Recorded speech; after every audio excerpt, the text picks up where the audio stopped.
ઓમ શ્રી ગણેશાય નમઃ. જય શ્રી કૃષ્ણ મિત્રો. આજે આપણે સાંભળીશું કે મીરાબાઈનું મૃત્યુ કેવી રીતે થયું હતું. આ સરસ મજાનો મીરાબાઈનો જીવન સમયનો પ્રસંગ છે. મિત્રો પૂરા હૃદયથી અને ધ્યાનથી સાંભળજો. કથા વાર્તાઓ સાંભળવાથી પણ ભગવાન ખૂબ પ્રસન્ન થાય છે. આપણો આત્મા, આપણા મન શુદ્ધ થાય છે અને આપણા પાપો નષ્ટ થાય છે. કથા વાર્તાઓમાં એટલી શક્તિ રહેલી છે. તો મિત્રો મીરાબાઈની વાર્તા ખૂબ ધ્યાનથી સાંભળજો. મીરાબાઈ 16મી સદીના એક સંત ભક્ત હતા, જે કવિયત્રી તો હતા જ હતા, પણ ભગવાન શ્રી કૃષ્ણના પ્રેમમાં પણ એ અત્યંત ડૂબેલા હતા. ભગવાન શ્રી કૃષ્ણની ભક્તિ રસમાં ડૂબેલા એક પ્રેમિકા હતા. મીરાબાઈની ભક્તિ એવી છે કે એ કેટલાય લોકો માટે રહસ્યની વાત છે, કેમ કે આવો પ્રેમ જગતમાં લગભગ જ કોઈને જોવા મળે.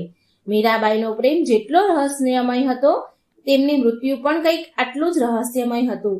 યુગો યુગાંતરથી લઈને આજે પણ લોકો મીરાબાઈના કૃષ્ણ પ્રેમ માટે ખૂબ જાણીતા છે, ખૂબ પ્રખ્યાત છે.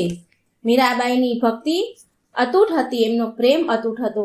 મીરાબાઈનો કૃષ્ણ ભગવાન સાથે પ્રેમ ખૂબ જ પવિત્ર હતો કે તે તેમને તેના પતિ માનતા હતા. મીરાબાઈના બાળપણમાં ભગવાન કૃષ્ણની એવી છબી વસી કે કિશોરાવસ્થાથી લઈને મૃત્યુ સુધી તેમણે ભગવાન કૃષ્ણને જ તેમનું બધું જ સમર્પિત કરી દીધું. જોધપુરના રાઠોડ રતનસિંહની એક લાડકી પુત્રી મીરાબાઈનો જન્મ 16મી સદીમાં થયો હતો. ભગવાન કૃષ્ણના પ્રત્યે ભક્તિ અને અતૂટ પ્રેમ મીરાબાઈના મનમાં બાળપણમાંથી જ ઉત્પન્ન થયો હતો.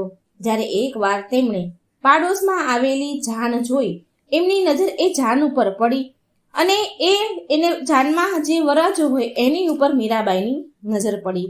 અને પછી મીરાબાઈ તેમની માને કહે છે, જુઓ ને માં, જાન અને વરરાજો કેટલા ઠાઠ માઠથી સજી ધજીને તૈયાર થઈને આવી રહ્યા છે. એટલે મીરાબાઈ બોલ્યા, માં, મારો વરરાજો ક્યાં છે? એટલે તેમની માતાએ કહ્યું, મીરા, કેમ હેરાન કરી રહી છે? મને કામ કરવા દે ને. પણ મીરાબાઈ વારંવાર બોલ્યા કરે, બોલો ને માં, મારો વરરાજો કોણ છે? એટલે તેમની માં બોલી, મીરા, જો પેલી સામે ભગવાન કૃષ્ણની મૂર્તિ છે ને, એ તારો વરરાજો છે. એટલે મીરા બોલી, શું માં, કૃષ્ણ ભગવાન મારો વરરાજો છે? તો પછી એ જ મારા પતિ થયા ને? હા, હવેથી હું કૃષ્ણને જ મારો વરરાજો માનીશ. તેમની માતાનો મીરાબાઈ પર એટલો ઊંડો અસર પડી ગયો. એમની માતાનો જવાબ મીરાબાઈના અંતરમાં વસી ગયો. એ ઊંડો અસર પડ્યો એનો કે તે કૃષ્ણ ભગવાનને તેમના પતિ માનવા લાગે છે. પછી એક દિવસ તેમની માનું અચાનક મૃત્યુ થયું અને તેમની માતાનું મૃત્યુ પછી મીરાબાઈ તો ઉદાસ થઈ ગયા. મીરાબાઈના ન કોઈ ભાઈ બહેન પણ હતા નહીં કે જેની સાથે એ રમે. મીરાબાઈ જ્યારે મોટા થયા તો તેમના પિતા રતનસિંહ અને એમના દાદાએ મળીને મીરાબાઈના લગ્ન ઉદયપુરના મહારાજા ભોજ રાજા જે મેવાડના રાજા સાંગાના પુત્ર હતા, તેમની સાથે નક્કી કરી દીધા. બંને પરિવાર આ સંબંધ સૂત્રમાં બંધાઈ ગયા. મીરાબાઈ આ લગ્નથી ખુશ ન હતા અને મીરાબાઈ પિયરમાંથી સાથે તેમની ભગવાન કૃષ્ણની મૂર્તિ લઈને એમની સાસરીમાં આવ્યા. તો તેના મીરાબાઈના પતિ કહે છે, મીરા, શું વાત છે? તારી આંખોમાંથી આંસુ કેમ વહી રહ્યા છે? શું તું આ લગ્નથી ખુશ નથી?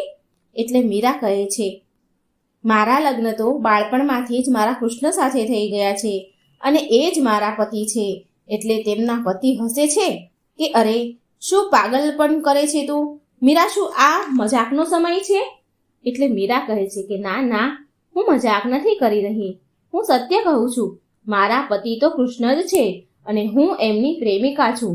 રાજા તો ભોજ તો ગુસ્સામાં થઈ ગયા અને ગુસ્સો આવ્યો, એમને બહાર ગયા અને તેમની માતા અને તેમની બહેનને બધી વાત કરી.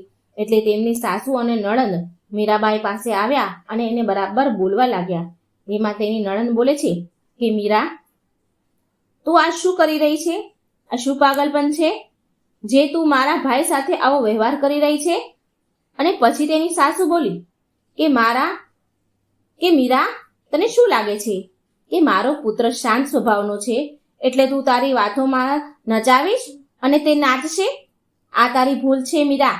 એટલે મીરાબાઈ બોલ્યા કે હું સાચું કહું છું માં, મેં હંમેશા મારા ગિરધર ગોપાલને જ મારા પતિ માન્યા છે. એના સમાન મારા માટે કોઈ નથી.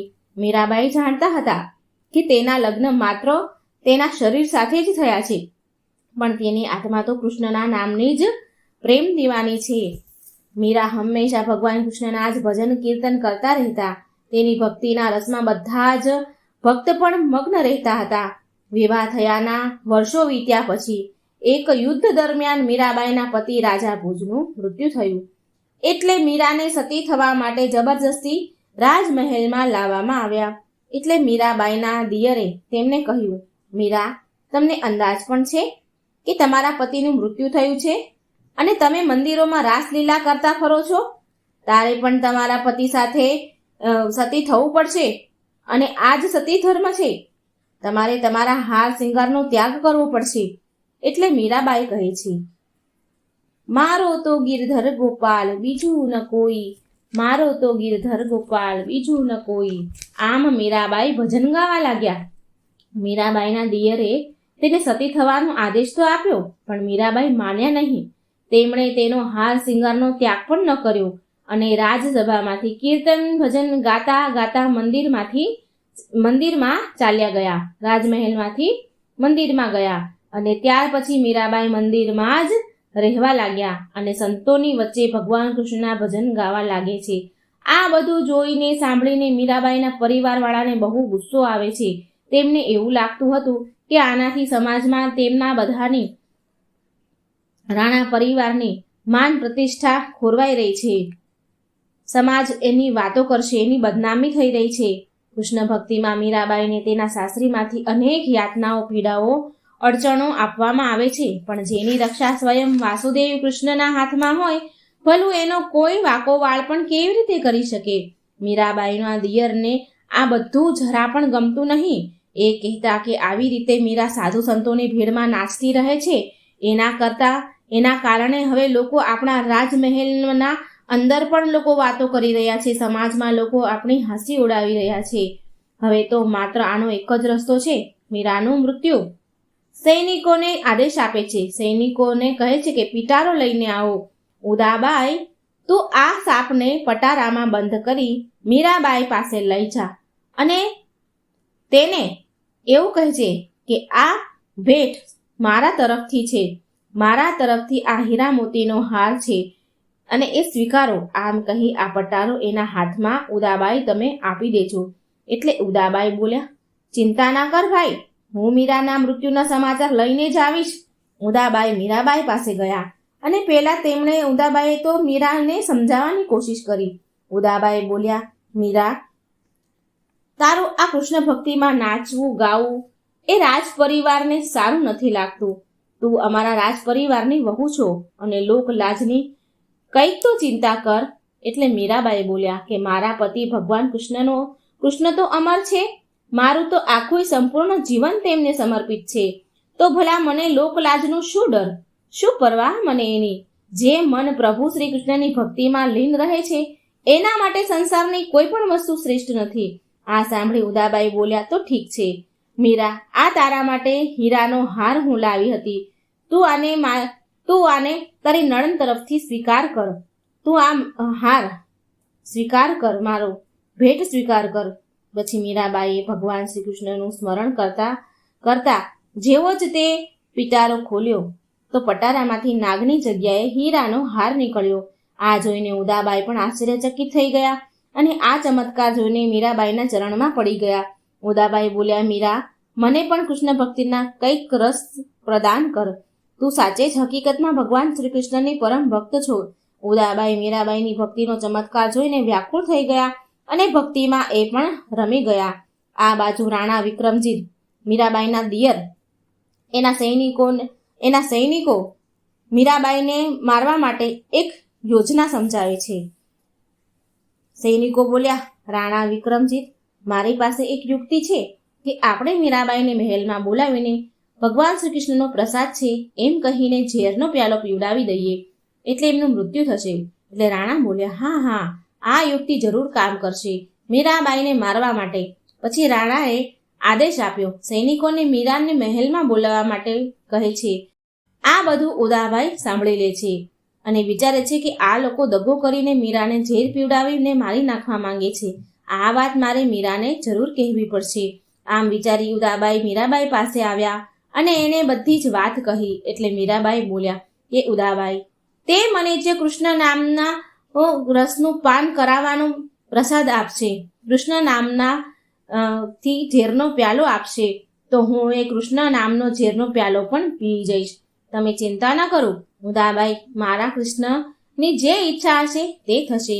પછી મીરાબાઈને રાજદરબારમાં બોલાવવામાં આવ્યા અને બધાની સામે મીરાબાઈ પ્રભુ શ્રી કૃષ્ણનું નામ લઈને તે વિષનો પ્યાલો પી જાય છે. પણ આ શું? સભામાં બધા જ લોકો જોઈ રહ્યા. આંખો ચાર થઈ ગઈ કે મીરાબાઈને તો કોઈને કંઈ જ ન થયું. ત્યારે પછી મીરાબાઈ ઘરવાળાના આ પ્રકારના વ્યવહારથી હેરાન પરેશાન થઈને દ્વારકા અને વૃંદાવન વગેરે ધાર્મિક સ્થળો પર તીર્થયાત્રા કરવા માટે ચાલ્યા ગયા. આ બાજુ પવિત્ર મીરાબાઈના મહેલ છોડવાથી રાજ્યમાં અશાંતિ ફેલાઈ ગઈ. એટલે બ્રાહ્મણોએ રાણાને સુઝાવ આપ્યો કે જો મીરા પાછી આવી જશે તો બધું જ પાછું બરાબર થઈ જશે, ઠીક થઈ જશે. મીરાને પાછા બોલાવો. એટલે મીરાને શોધવા માટે સૈનિકો પણ મોકલવામાં આવ્યા. સૈનિકોએ મીરાને શોધતા શોધતા મીરાબાઈ પાસે આવ્યા અને તેમને સાથે જવા માટે મીરાબાઈને કહે છે એમની સાથે જવા માટે રાજમહેલ પાછું. મીરાને તેમની સાથે જવા માટે વિનંતી કરી પણ મીરાબાઈએ ના પાડી દીધી. સૈનિકો બોલ્યા, જો તમે અમારી સાથે જીવતા પાછા નહીં આવો તો અમે પણ પાછા નહીં જઈએ. મીરાબાઈ, અમારા પરિવારવાળાનો તો તમે વિચાર કરો. અમારે તમને જીવતા અહીંથી લઈને પાછું રાજમહેલમાં જવાનું છે. એટલે મીરાબાઈ બોલ્યા કે હું તમારી મજબૂરી સમજુ છું, પણ જો હું પાછી ગઈ તો કૃષ્ણ ભક્તિથી હું વિમુખ થઈ જઈશ અને હું એ ક્યારેય નહીં કરી શકું. મારે તમારા વિશે પણ વિચારવાનું છે. સારું, જો હું તમારા આવા પહેલા સંસાર છોડીને ચાલી ગઈ હોત તો તમે શું ખાલી હાથે પાછા ચાલ્યા જાત ખરી? સૈનિકો બોલ્યા, હા, તો પછી તો અમારે ખાલી હાથે જવું જ પડત ને. મીરાબાઈને હવે રસ્તો મળી ગયો કે મારે શું કરવું. સિપાહીઓ તો વાત સાંભળીને મીરાબાઈ સ્તુતિ કરવા લાગ્યા, ભગવાન શ્રી કૃષ્ણની સ્તુતિ કરવા લાગ્યા. મીરાબાઈની આંખોમાંથી તો પ્રેમના આંસુ વહેવા લાગ્યા. તે દ્વારકામાં ભગવાન શ્રી કૃષ્ણની મંદિરને મૂર્તિ પાસે ગયા. દ્વારકામાં મંદિરની અંદર ગયા અને દરવાજા બંધ કરી દીધા. અને મીરાબાઈ બોલ્યા, હે કૃષ્ણ, તમે તો જાણો છો કે મેં સદાય તમને પૂજ્યા છે. તમને જ મેં મારું સર્વસ્વ સોંપ્યું છે. તમે જ મારું સર્વસ્વ છો. સર્વ તમને મેં સમર્પિત કર્યું છે. મારા જીવનનો આધાર તો તમે જ છો. પાછલા જન્મમાં જ્યારે હું ગોપી હતી ત્યારે મારું તમારી સાથે મિલન ન થયું, માટે આ જન્મમાં હું મીરા બની છું. હું ઈચ્છું છું કે મારા અંતિમ ક્ષણ માત્ર તમને જ સમર્પિત થાય. હું તમને જોતા જોતામાં તમારામાં સમાઈ જાઉં. મને તમારા હૃદયમાં સ્થાન આપો પ્રભુ. મીરાબાઈએ તેમનું અંતિમ પદ ગાવાનું શરૂ કર્યું, ભજન ગાવાનું ચાલુ કર્યું અને ભગવાન કૃષ્ણએ તેમના હૃદયમાં સ્થાન આપ્યું. મીરાબાઈને એમના હૃદયમાં સમાવી લે છે અને તે સદાય માટે તેમના પ્રિયતમ શ્રી કૃષ્ણના મૂર્તિમાં સમાઈ ગયા. સિપાહીઓએ દરવાજો ખોલીને આવ્યા અને જોયું તો મીરાબાઈ મૂર્તિની અંદર સમાઈ ગયા હતા. માત્ર એની ચુંદડી જ મૂર્તિમાં દેખાતી હતી.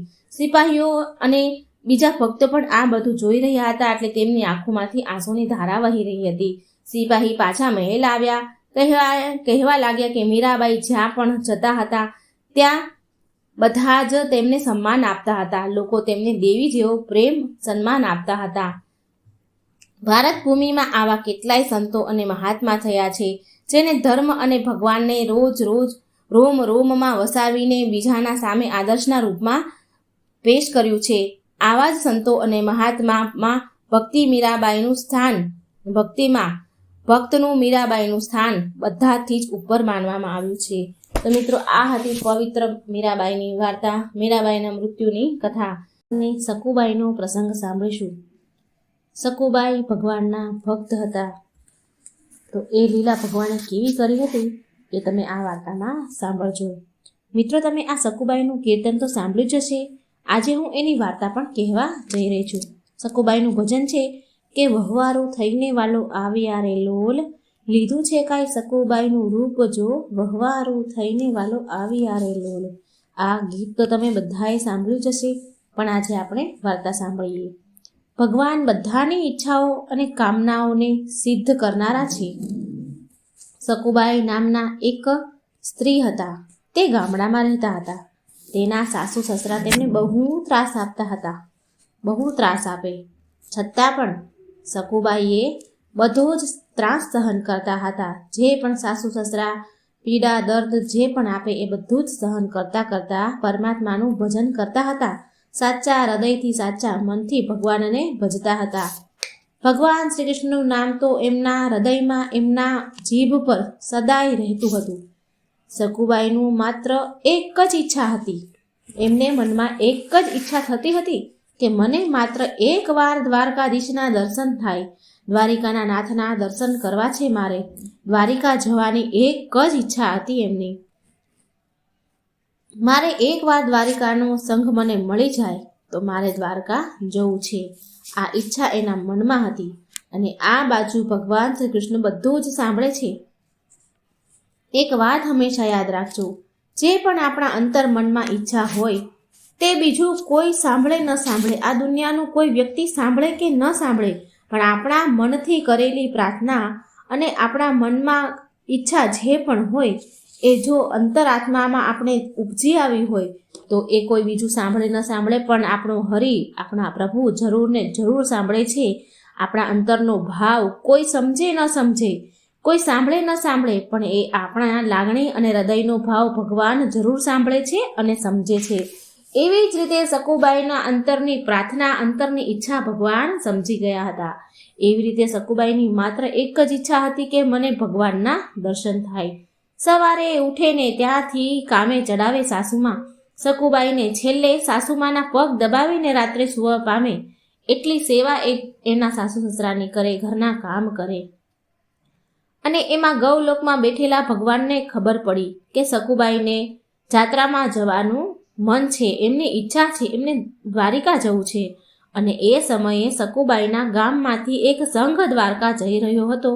એટલે સકુબાઈએ તેમના સાસુને કહ્યું કે સાસુમાં, બા, તમે જો હા પાડો ને તો આપણા ગામમાંથી દ્વારકા જવા માટે એક સંઘ નીકળી રહ્યો છે. જો તમે હા પાડો ને તો મારે દ્વારકા જવાની ઈચ્છા છે, મારે પ્રભુના દર્શન કરવાની ઈચ્છા છે. સકુબાઈની વાત સાંભળીને સાસુમાં તો ભડક્યા અને બહુ ઓરડામાં લઈ ગયા અને લાકડીએ બહુ માર માર્યો અને ચોખ્ખી જ ના પાડી દીધી કે ક્યાંય જાત્રામાં જવાનું નથી. ખબરદાર, જો નામ લીધું છે તો જાત્રામાં જવાનું. અને સકુબાઈને ઓરડે પૂરી અને બહુ માર્યા. અને આ માર તો ભગવાનને પડ્યા. ભગવાનના વાહામાં લાકડીઓના માર પડ્યા ગૌલોકમાં. સકુબાઈની ઈચ્છા હતી, ભગવાન સમજી ગયા હતા. સકુબાઈ તો શું કરી શકે? સાસુમાની આજ્ઞા માની લીધી, પણ મન તો નિરાશ થઈ ગયું, ઉદાસ થઈ ગયું. સકુબાઈ બધા જ ઘરના કામો કરે પણ જીવ તો માત્ર એમનો ભગવાનમાં જ હતો. જીવ તો માત્ર સંઘ ચાલ્યો જશે દ્વારકા, હું નહીં જઈ શકું. બસ આમ જ એનો જીવ હતો કે મને જવા નહીં મળે. આમ મનમાં ને મનમાં દુઃખી થતા રહ્યા. અને આ બાજુ ભગવાનને ખબર પડી. હવે જે દિવસે સંઘ જવાનો હતો, દ્વારિકા જવા માટે નીકળવાનો હતો, તે દિવસે સવારે સકુબાઈ બેડા લઈને પાણી ભરવા ગયા. ત્યાં સકુબાઈને ભગવાન મળ્યા. એમણે દર્શન દીધા અને કહ્યું, સકુબાઈ, તમારી જાત્રામાં જવું છે તો તમે જાઓ. સકુબાઈ બોલ્યા કે જાત્રામાં કેમ નહીં જાઓ? મને તો મારા સાસુમાએ ચોખ્ખી જ ના પાડી દીધી છે અને ઘરના કામ કોણ કરશે? ભગવાન બોલ્યા કે તમે જાત્રામાં જાઓ, તમારા ઘરના કામની ચિંતા ન કરો, એ અમે કરી લઈશું, હું કરી લઈશ. સકુબાઈ બોલ્યા, અરે પ્રભુ, મારી સાસુ તો ઘરના તમામ કામ કરાવે છે. મારી સાસુ પાણી ભરાવે છે, છાણ વાસીદા ભરાવે છે, ઘરના કામ કરાવે છે અને છેલ્લે રાત્રે તો મારી પાસે એમના પગ દબાવડાવે છે, પછી સૂવે છે. ભગવાન બોલ્યા કે તમે એ બધી ચિંતા ન કરશો, તમે આ ચિંતા છોડી દો, એ બધા જ કામ હું કરી લઈશ. પણ એક વાતનું ધ્યાન રાખજો કે આ વાત તમે બીજા કોઈને કહેતા નહીં. ભગવાનની વાત સાંભળીને સકુબાઈ તો રાજીના રેડ થઈ ગયા. હવે સકુબાઈએ જાત્રામાં જવાની તૈયારી કરી અને જાત્રામાં જવા નીકળ્યા. અને આ બાજુ 3 લોકનો નાથ, જગતનો પાલનહાર પોતે સ્વયં સકુબાઈનું રૂપ ધારણ કર્યું છે. સકુબાઈ જેવી સાડી પહેરી છે, એમના જેવા તૈયાર થયા અને સકુબાઈનું રૂપ ધારણ કરી અને ઘરે આવી ગયા. અને સકુબાઈ ગયા જાત્રામાં.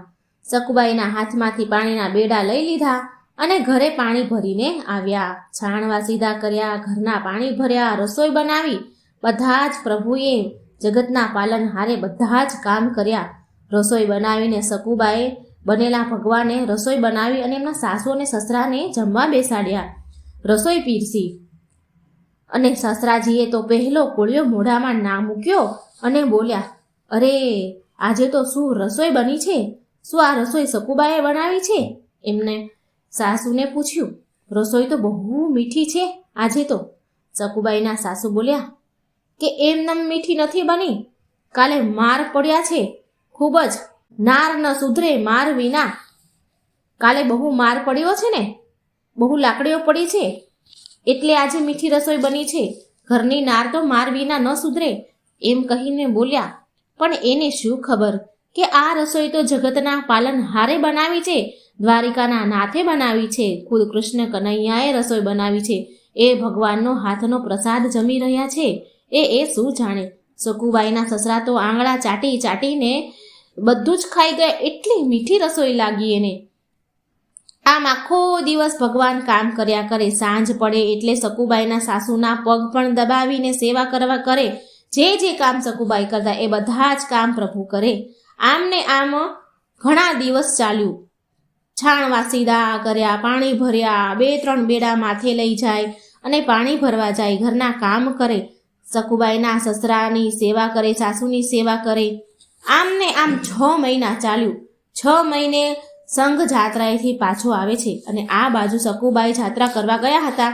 ત્યાં ભગવાનની એવી ધૂન અને કીર્તન ગાય બધા સંતો અને જાત્રા કરવા ગયેલા લોકો નાચી નાચી ઉઠ્યા, આનંદમાં આવી ગયા. એવા અદ્ભુત કીર્તન ગવડાવ્યા. આમ સંઘ પાછા જાત્રા કરીને હવે આવે છે અને ગામમાં પહોંચવાની તૈયારી હતી. એટલે ભગવાને કહ્યું, ચાલો હવે તો પાછા બેડા લઈને જઈએ પાણી ભરવા.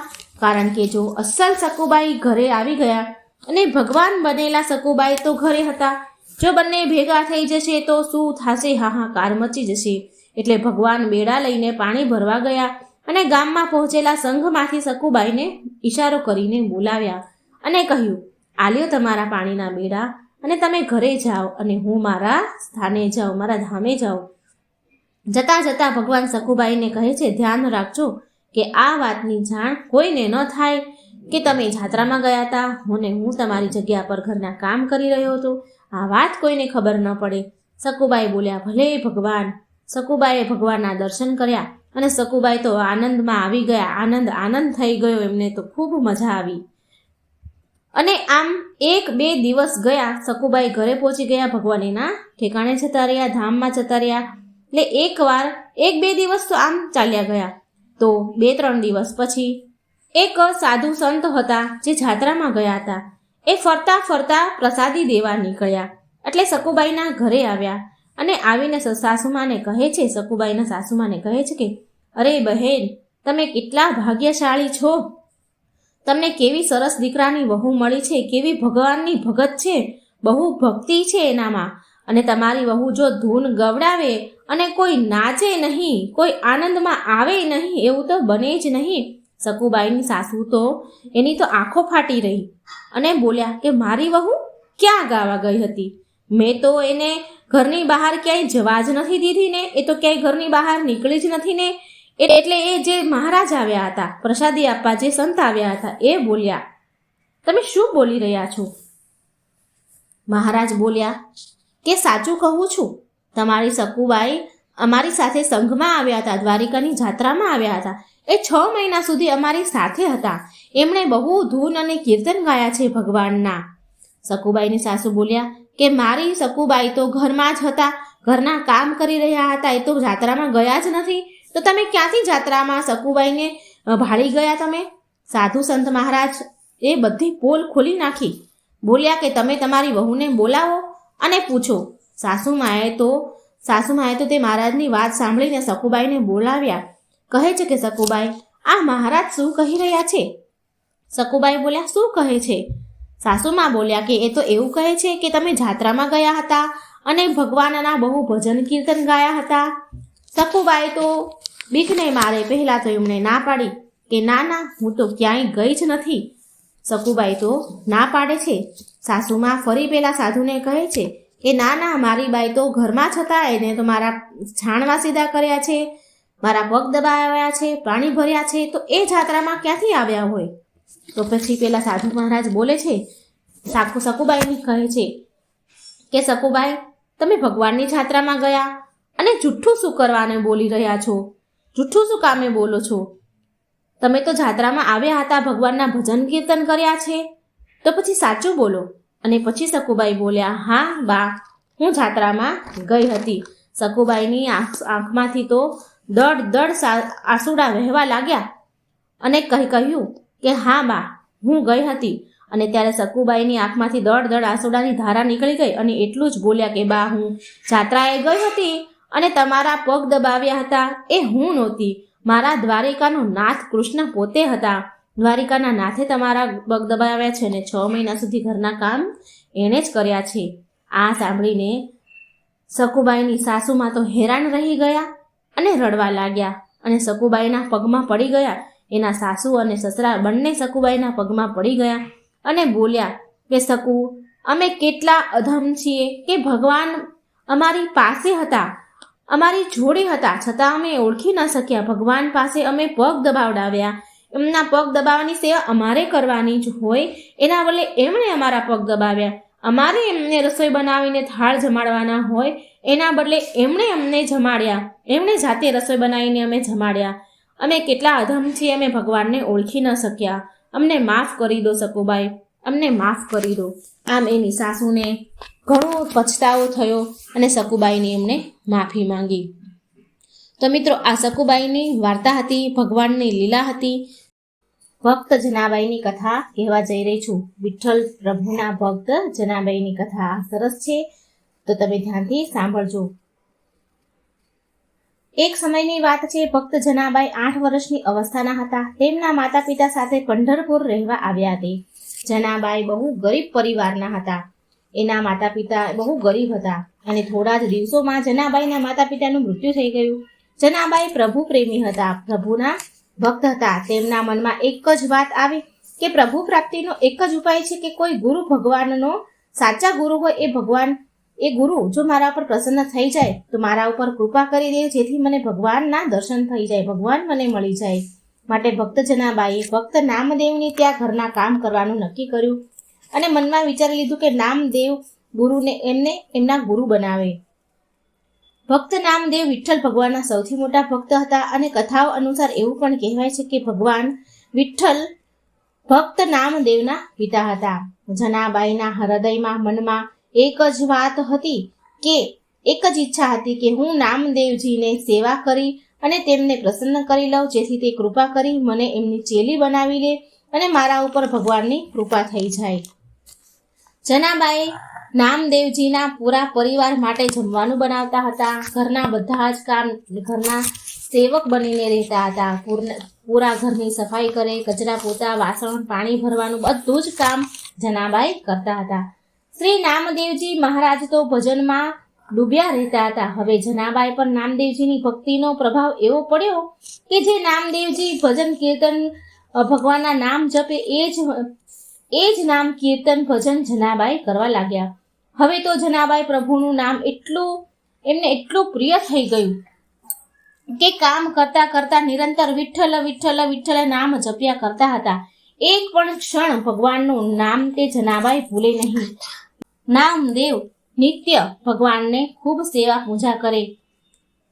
નામદેવ નિત્ય એકાદશીના દિવસે રાત્રે જાગરણ કરતા હતા. જાગરણ થતું હતું એમના ઘરને ત્યાં. જનાબાઈ બધા જ ઘરના કામ કરીને રાત્રે જાગરણમાં એક ખૂણામાં બેસી જતા અને ભગવાનના ભજન કીર્તન સાંભળતા. જનાબાઈ પૂરી રાત ભગવાનનું જાગરણ કરે અને ભગવાનનું નામ સ્મરણ કરે, ભક્તિ કરે. રાત્રિના જાગરણમાં એટલા ડૂબી જતા કે તેમને એ ખબર ન રહેતી કે સવાર ક્યારે પડી જાય, રાત ક્યારે પૂરી થઈ જાય છે અને એમાંથી સવાર ક્યારે થઈ ગઈ. જ્યારે ભક્ત મંડળી એના ઘરે જાય ત્યારે જનાબાઈને આભાસ થાય કે સવાર પડી ગઈ છે અને સૂર્ય ઉદય થઈ ગયો છે.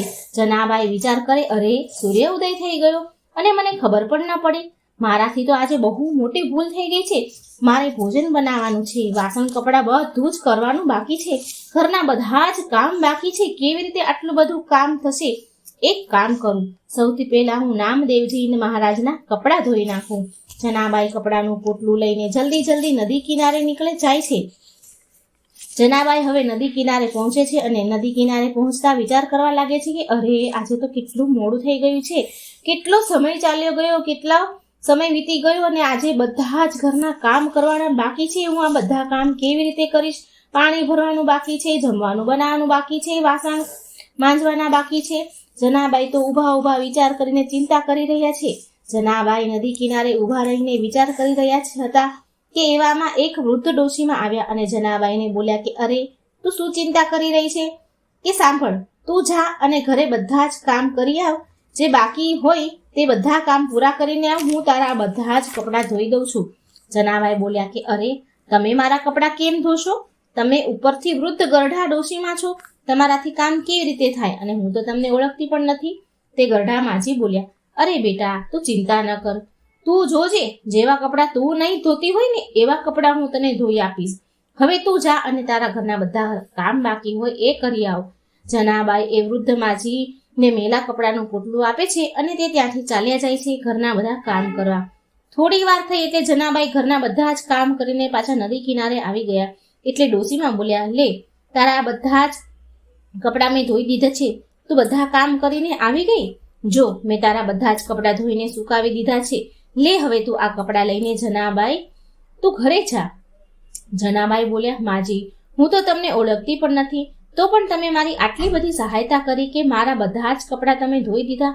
મને તો લાગે છે કે મારા વિઠ્ઠલ જ તમને મારી મદદ કરવા માટે તમને મોકલ્યા છે. તમારો ખૂબ ખૂબ આભાર માજી.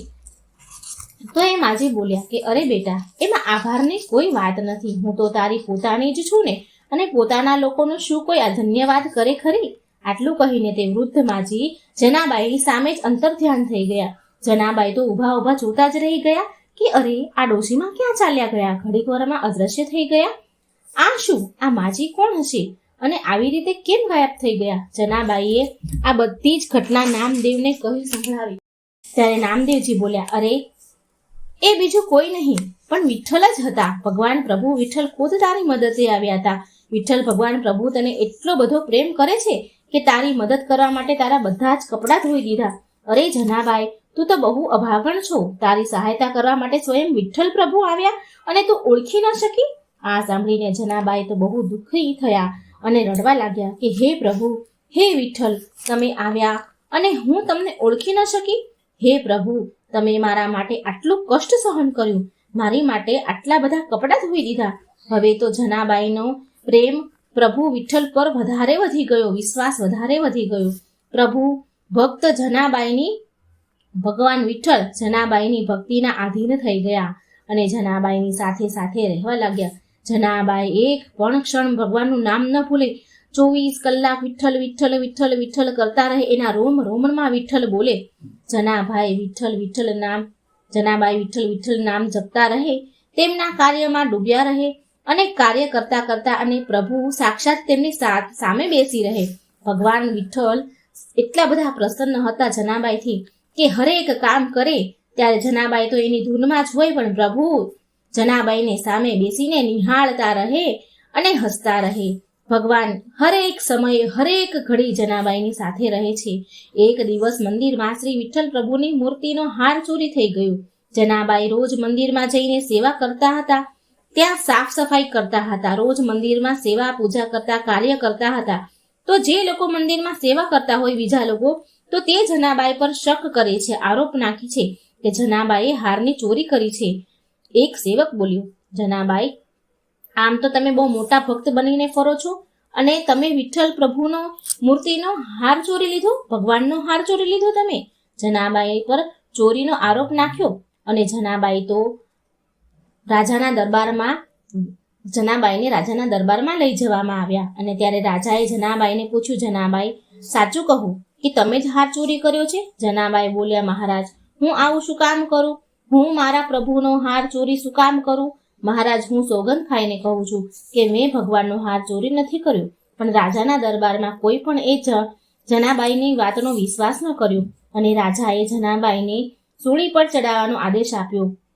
એ સમયે ચોરી ગુનો કરવાવાળાને આરોપીને શૂલી ઉપર ચડાવવામાં આવતા હતા. ધારદાર અણીદાર શૂલી પર ચડાવવામાં આવતા હતા. હવે જનાબાઈ સૂળી પર ચડાવવાની તૈયારી કરવા લાગ્યા. જનાબાઈને રાજાના સૈનિકો અને રાજાએ હુકમ આપ્યો કે જનાબાઈને સૂળી ઉપર ચડાવી દો, કે જેથી લોકોને ખબર પડે કે ચોરી કરવાનું થી શું હાલત થાય છે, શું સજા મળે છે. જનાબાઈએ જોયું કે હવે તેને સૂળી પર ચડાવવામાં આવી રહ્યા છે. ત્યારે જનાબાઈ પ્રભુને પ્રાર્થના કરવા લાગ્યા, હે વિઠ્ઠલ, જેવી તારી ઈચ્છા. આમ કહીને જનાબાઈ વિઠ્ઠલ વિઠ્ઠલ વિઠ્ઠલ નામ જપવા લાગ્યા. જેમ જેમ જનાબાઈ વિઠ્ઠલ વિઠ્ઠલ નામ બોલવા લાગ્યા તેમ તેમ લોખંડની સૂળી મીણબત્તીની જેમ પીગળવા લાગી. સૂળીને પીગળતા જોઈને બધા જ હેરાન રહી ગયા. આ બધો ચમત્કાર જોઈને રાજાએ જનાબાઈની માફી માંગી. રાજા બોલ્યા, જનાબાઈ, મને માફ કરી દો. મેં તમારા જેવા સાચા ભક્ત પર શક કર્યો છે અને તમને સજા સંભળાવી છે. જનાબાઈ, હું તમને સજાથી મુક્ત કરું છું. અને જનાબાઈને રાજાએ મુક્ત કરી દીધા. તો આવી હતી ભક્ત જનાબાઈની ભક્તિ. જનાબાઈમાં રોમ રોમમાં ભગવાન વિઠ્ઠલના નામ હતા. હરિ ઈચ્છા આ વાર્તાનું નામ છે. ભગવાન શ્રી હરિની લીલા છે. બહુ સરસ વાર્તા છે મિત્રો, પૂરી અંત સુધી સાંભળજો. અને જો વાર્તા સારી લાગે તો વિડીયો લાઈક અને શેર પણ જરૂર કરજો. ઓમ નમો ભગવતે વાસુદેવાય. મિત્રો, આજની આ વિડીયોમાં હું તમારી માટે બહુ સુંદર કથા લઈને આવી છું. એક ગામમાં હરિયા નામનો એક વ્યક્તિ તેની માતા અને બહેન સાથે રહેતો હતો. એના નામ પ્રમાણે શ્રી હરિ વિષ્ણુ ભગવાનનો ભક્ત હતો. તેને ભગવાન વિષ્ણુ પર અતૂટ વિશ્વાસ હતો. હરિયાને ગામમાં દૂધ દહીં વેચવાની એક નાની એવી દુકાન હતી. જ્યારે પણ હરિયો તેની દુકાને જતો હતો ત્યારે સૌથી પહેલા ભગવાન વિષ્ણુના મંદિરમાં પગે લાગે અને પછી એના દુકાનમાં જઈને તેનું કાર્ય શરૂ કરતો. એ હંમેશા હરિ ઈચ્છા બોલ્યા કરતો હતો. જ્યારે ક્યારેય કોઈને દહીં દૂધ દેતો તો પણ હરિ ઈચ્છા બોલતો દે અને એ દૂધ દહીં આપે. વેચવાવાળાને ક્યારે દૂધ દહીંનો મોલ ભાવ તે કરતો નહીં. ગ્રાહક જેટલા પૈસા આપે એ લઈ લે. ગ્રાહક તેને દૂધ દહીંના જે પણ ભાવ આપે એ લઈ લે. હરિ ઈચ્છા સમજીને લઈ લેતો. શ્રી હરિની એના ઉપર એવી કૃપા હતી કે તેના દૂધ દહીંમાં બરકત રહેતી હતી. તેનો ગલ્લો હંમેશા પૈસાથી ભરેલો રહેતો હતો. તેના ભોળપણ વિશે લોકો બહુ તેને સમજાવતા, પણ હરિયો હરિ ઈચ્છા કહીને ટાળી નાખતો હતો. એક દિવસ તેની માતાએ કહ્યું કે હવે સમય આવી ગયો છે, બેટા તું પણ વિવાહ કરી લે. હું મરતા પહેલા વહુ અને પૌત્રનું મોઢું જોવા માંગુ છું. માતાની આજ્ઞા માનીને હરિયાએ બીજા ગામમાં રહેવાવાળી એક છોકરી સાથે વિવાહ કરી લીધા. બધું સારી રીતે થઈ ગયું. ઘરમાં વહુ પણ આવી ગઈ. એક દિવસ હરિયાને દુકાને જવામાં મોડું થઈ ગયું તો તે જલ્દી ખાધા વગર જ ભગવાન શ્રી હરિને પગે લાગીને દુકાને ચાલ્યો ગયો અને તેના કામમાં લાગી ગયો. હરિયો ઘરેથી ખાધા વગર જ ગયો હતો, ભૂખ્યો હતો. માટે હરિયાની માતાએ વહુને કહ્યું કે હરિયાને દુકાને ભોજન આપી આવ. એટલે હરિયાની વહુ ભોજન લઈને દુકાને પહોંચી. પછી દુકાને થોડી વાર એ બેઠી. દુકાને બેઠા તેણે જોયું કે હરિયો ક્યારેક કોઈને વધારે દૂધ આપે અને ક્યારેક ઘણા પૈસા ઓછા પણ લે છે. કોઈને દૂધ વધારે દઈ દે છે તો સામે પૈસા ઓછા લે છે. આ બધું જોઈને વહુ વિચાર કરે છે, મારા પતિ તો બહુ ભોળા છે. બધા લોકો આને બેવકૂફ મૂર્ખ બનાવી રહ્યા છે. પછી હરિયાની વહુએ હરિયાને કહ્યું કે આ તમે દુકાન કેવી રીતે ચલાવી રહ્યા છો? હરિયાએ કહ્યું કે હરિ ઈચ્છાથી, બધી જ હરિની ઈચ્છા છે. જેવી હરિની ઈચ્છા. તો એની વહુ બોલી કે તમે હવે દુકાને નહીં આવો. દુકાનનું કામકાજ હવેથી હું સંભાળીશ. હું તમને સમજાવીશ, શીખવાડીશ કે વ્યાપાર કેવી રીતે કરાય અને કેવી રીતે નફો કમાવાય. હરિયો બોલે છે, સારું, જેવી હરિ ઈચ્છા. બીજા દિવસે હરિયાની પત્ની દુકાને આવે છે. થોડા પૈસા ખર્ચ કરીને તેણે દુકાનમાં કામ કરવાવાળા 2 નોકર પણ રાખી લીધા. પૈસાના ગલ્લા પાસે તે પોતે બેસી ગઈ અને એક પૈસાનો હિસાબ કરવા લાગી અને દૂધ પણ એટલું જ આપતી જેટલા ગ્રાહક પૈસા આપે. હવે દુકાનમાં પહેલાની જેમ હરિ ઈચ્છાનું ઉચ્ચારણ થતું નહીં. ઉચ્ચારણ હરી ઈચ્છાનું સંભળાતું નહીં. ધીરે ધીરે દુકાનમાં ગ્રાહક ઓછા થવા લાગ્યા. દૂધ દહીં વધવા લાગ્યા. દુકાનમાં બચેલું દૂધ દહીં સાંજ સુધીમાં તો ખરાબ થઈ જતું હતું. એક જ અઠવાડિયામાં દુકાન નફામાંથી ખોટમાં આવી ગઈ અને નોકર પણ કામ છોડીને ભાગી ગયા. પછી વહુ તો પરેશાન થઈ ગઈ અને હરિયા પાસે ગઈ અને શરમાઈને માફી માંગવા લાગી. એની ભૂલની માફી માંગે છે. તેણે હરિયાને કહ્યું કે તમે જે કરતા હતા એ બધું મેં પણ કર્યું. ઓછા પૈસામાં મેં પણ બધું કર્યું. ઓછા પૈસા લઈને વધારે વસ્તુ આપતા હતા તમે, છતાં પણ લાભ થતો હતો. જો કે મેં પૂરા પૈસામાં સોદા કર્યો, છતાં પણ નુકસાન થયું. હવે હરિયો બોલે છે, હરી ઈચ્છા હોય એવું જ થાય. તું મારી સાથે દુકાને ચાલ. એ દિવસે હરિયો દુકાને બેઠો અને પહેલાની જેમ હરી ઈચ્છા, હરી ઈચ્છા, હરી ઈચ્છા બોલતા બોલતા દૂધ દહીં વેચવા લાગ્યો. જે ગ્રાહક પૈસા આપે એ આપી દે, દૂધ વધારે આપે અને જે પણ દામ મળે એ લઈ લે. હરી ઈચ્છા કરીને પૈસા લે.